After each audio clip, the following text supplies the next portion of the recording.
Salve, salve galerinha do canal Física Compatriota e da Isolada Física Compatriota. Aqui quem tá falando é o Álvaro e eu vim aqui gravar esse vídeo agora à noite, do dia de hoje, meu Deus, dia 14, porque um aluno me surgiu com uma dúvida, eu tentei responder, tentei fazer essa questão, fui para um lado, fui para o outro, aí eu tentando entender ela, eu fui na internet, procurei e encontrei até por via de conhecimento mesmo, um assunto que eu não tinha noção da área de, mais, acho que é mais matemática do que física propriamente dita. E aí quando eu entendi esse assunto foi quando eu entendi uma consideração que foi feita na resolução da questão. Diante disso, vamos ler a questão, vamos partir para a montagem, depois eu explico a consideração e a gente finaliza a questão, ok? Vamos lá.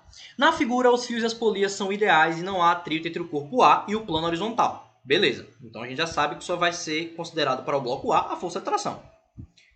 Os corpos A e B de massas MA 0,5 kg e MB 2,0 kg, respectivamente, são abandonados do repouso. Guarde isso. Se são abandonados do repouso, a velocidade inicial, antes de começar o movimento dos dois blocos, era zero. Determine os módulos das acelerações de A e de B e use a gravidade sendo 10 metros por segundo ao quadrado, caso a aceleração da gravidade. Ok. Vamos lá. Primeiro passo que a gente tem que fazer é colocar as forças. Mas primeiro, vamos lembrar o seguinte. Na pergunta, analise bem a pergunta. A pergunta diz, qual a aceleração do bloco A e do bloco B? Então você pensa, peraí, tem duas acelerações, mas todo problema que eu faço só tem uma. Calma, eu disse nos outros vídeos que a maioria dos problemas, a aceleração do sistema é uma só. Mas tem casos que pode ser diferente para cada bloquinho, ok? Pode ser diferente. Como é o caso da questão, certo? Esse é o primeiro ponto. E outra, não faria sentido ele perguntar para você a aceleração de A e a aceleração de B se só tivesse uma aceleração. Porque a questão seria tendenciosa e hoje em dia nenhum vestibular te tendencia ao erro. Entendeu? Tipo, falo pelo Enem e falo pelos que eu conheço, que é da minha cidade e tal, alguns particulares e pronto. Bom, vamos lá. Depois, você vai lembrar daquele vídeo de tração e eu quero que você lembre de informação importante. Naquele vídeo eu disse, se existe mais de uma corda, existe mais de uma força de tração. Ou seja, para cada corda, uma força de tração. Então você consegue entender que aqui é uma corda só, certo? E aqui é outra. Essa corda vem aqui, passa por cima dessa polia, passa por baixo dessa e se amarra no teto, certo? E essa outra corda aqui está amarrada em outro canto da polia e ela só amarra bem e pronto, puxa. Ou seja, para essa corda aqui tem uma tração que eu chamei de tração B e para essa corda aqui tem uma tração que eu chamei de tração A. Bom, você vê aqui que essa corda, por mais que, por exemplo, esse tamanho dessa corda aqui, se você analisar bem, ele, como é que eu posso dizer? Você pode, à primeira vista assim, ver que ele, peraí, esse tamanho aqui é maior que esse, então a tração em um é maior que a outra. Não, não, não, não, não, não, não. Eles se dividiram em duas porções, ok? Independente de qualquer coisa, como eles se dividiram em duas porções, as duas porções vão sofrer a mesma tração. Ou seja, a tração sofrida por esse pedaço da corda vai ser igual a esse. E essa tração, por sua vez, vai ser metade dessa daqui. Entenderam? Então essa tração B aqui é como se ela subisse, se dividisse em duas trações de módulo igual, uma viesse para o bloco A e a outra, quem sustentasse, quem sustenta é o teto, beleza? Então a gente entende a primeira equação da questão, que é essa daqui. Vou começar a explicar cada uma, certo? Aí a gente vem para a equação do bloco A e para a equação do bloco B baseada nas forças que a gente colocou. Do bloco A é tração A, nos sentidos horizontais, porque lembre que no corpo A não só age essa, age o peso e a normal, mas como elas não influenciam no movimento, a gente não escreve, tá? Então, tração A é igual a massa de A vezes a aceleração de A. E no caso de B, peso de B menos a tração de B é a massa de B vezes a aceleração de B. Olha só, eu estou considerando para o peso aqui, eu considero sempre o peso maior porque eu considero o peso uma força maior que a... Por que eu considero o peso maior que a tração? Simples. Esse negócio não está descendo? Ele não disse que foi solto e isso aqui está descendo? Não disse que isso aqui está se movimentando? Esse negócio não pode subir. Porque não tem ninguém puxando. A única força está descendo. Então, se está se movimentando, ele está indo para baixo. Então, eu estou seguindo o sentido do movimento como sendo das forças maiores.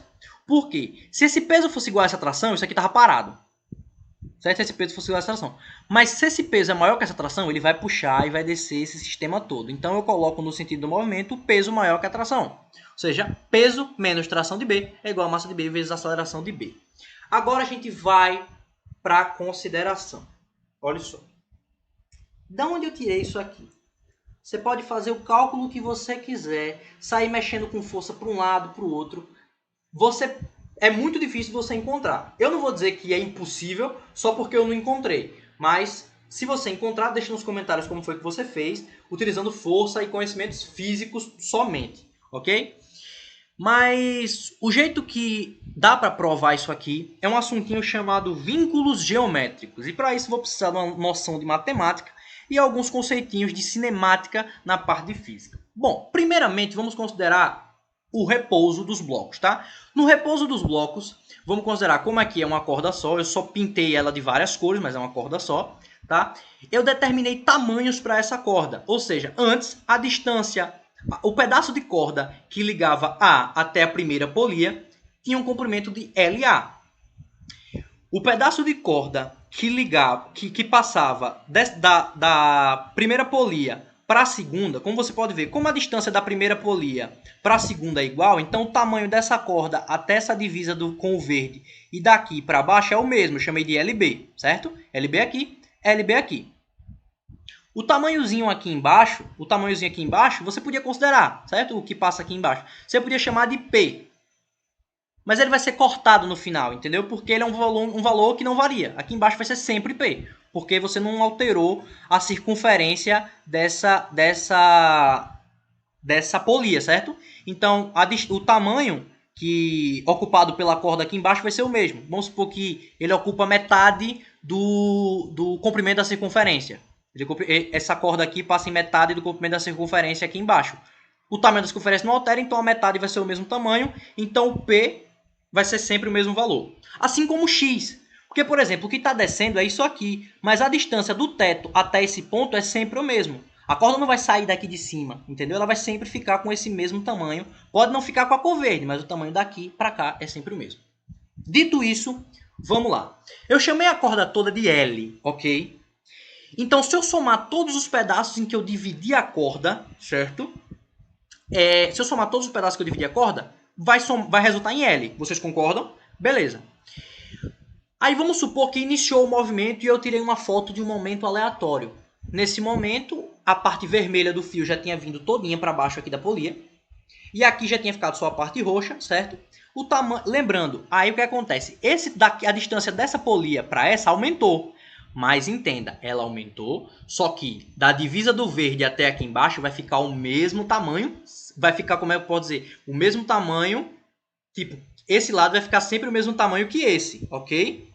Eles podem aumentar, mas se aumentarem, vão aumentar juntos. Ou seja, se antes era LB aqui e LB aqui, e aqui passou a ser LB', aqui também vai ser LB'. Aqui continua sendo X e aqui LA'. Espero que vocês estejam compreendendo. Então aqui eu considerei um outro valor de L, uma outra soma para poder resultar em L. Essa soma é LA' mais 2LB' mais o X, que antes tinha sido somado também. Como vocês podem ver, eu considerei a relação de tamanhos, que o LA é maior que o LA', vocês concordam? E que o LB' é maior que LB, certo? Só que, como estamos trabalhando com módulo, você não vai precisar ficar naquela final menos inicial, aí coloca o símbolo negativo, não, porque a gente está tratando aqui de distância percorrida. Então a gente não precisa considerar sinais nesse momento, é só subtrair um pedaço pelo outro e deixar positivo mesmo, que o resultado vai dar basicamente a mesma coisa, como a gente vai achar módulo, certo? Diante disso, eu igualei L com L. Vamos para a relação. O anterior L, certo? Esse valor aqui de L, LA mais 2LB mais X é igual a LA' mais 2LB' mais X. X corta com X, eu passo o LA' para lá e passo o LB' para cá. Quando você bota uma distância inicial, que tinha um valor maior, com a distância final, que tinha um valor menor, ou melhor dizendo, uma distância maior pela uma menor, você vai ter uma variação de distância de valor positivo, concorda? Assim como vai acontecer aqui. Só que lembre-se, aqui eu tenho que colocar o 2 em evidência, porque é 2LB' menos 2LB, certo? Então, quando você faz aquela fatoraçãozinha, botando 2 em evidência, fica 2 vezes LB menos LB', ou 2 vezes a variação do LB. Se eu dividir um membro, como eu estou tratando de distância, se eu dividir um membro e o outro pelo tempo, como o tempo para que o LA se torne LA' é igual para o tempo que o LB se torne LB', então eu divido pelo mesmo tempo. Aí o que é que vai acontecer? A velocidade de A, a velocidade que a corda, que esse pedaço aqui diminui, é a metade da velocidade que esses pedaços aqui aumentam, entende? Considerando um pontinho, alguma coisa assim, você vai entender isso assim, ok?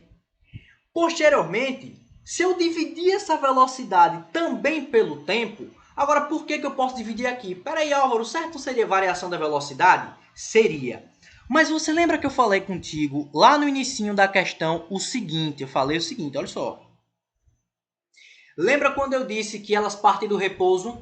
Vamos considerar a variação de velocidade. Vamos considerar. Se eu vario a velocidade variação de velocidade final menos a velocidade inicial. Vamos considerar assim. A velocidade inicial é quanto? 0. Então a variação de velocidade não vai ser igual à velocidade final? Vai. Então eu posso dizer que VA é a variação de velocidade e VB é a variação de velocidade. Só como tem um 2, duas vezes a variação da velocidade. Se eu divido um lado por ΔT e o outro por ΔT, variação de velocidade sobre a variação do tempo da aceleração. E aí você entra na relação a aceleração A é igual a 2 vezes a aceleração B. Então isso é o assunto vínculos geométricos e justifica a constatação que eu tenho dessa equaçãozinha aqui. Com isso, fica fácil de responder. Você pega aqui, ó, multiplica essa daqui por 2. Se eu multiplico por 2 essa daqui, 2TA é igual ao quê? TB. 2 vezes a aceleração de A é quantas vezes a aceleração de B? 4 vezes, ó, porque uma vez a aceleração de A é 2 vezes a aceleração de B.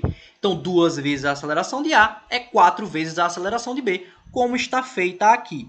Corta TB com TB, como você está vendo. PB, peso de B, é igual a massa de A vezes 4 vezes a aceleração de B, mais a massa de B vezes a aceleração de B. Põe em evidência a aceleração de B, multiplica 4 vezes a massa de A, que é 0,5 kg, que vai dar 4 vezes meio, é 2, mais 2, que é a massa do bloco B, 4. E o peso do bloco B é 20. Então, 4 dividido por 20, você tem 5 metros por segundo ao quadrado, que é a aceleração do bloco B. Como a aceleração do bloco B é a metade da aceleração do bloco A, então a aceleração do bloco A é 10 metros por segundo ao quadrado. Resposta da nossa questão. Eu sei que essa questão foi um pouquinho mais longa, esse vídeo vai ficar mais longo, mas por favor assistam, deem o carinho merecido para essa questão, porque eu tive que correr atrás, passei um tempão procurando como resolver isso aqui. Então, estudem, lembre-se, o estudo muda vidas, esse é o seu ano, você é top, não desanime, erga a cabeça, que tudo é possível com o estudo, beleza? Eu tô aqui porque estudei, PH tá onde tá porque estudou, e você vai chegar onde você quer porque você vai estudar. Então, tamo junto, é nóis!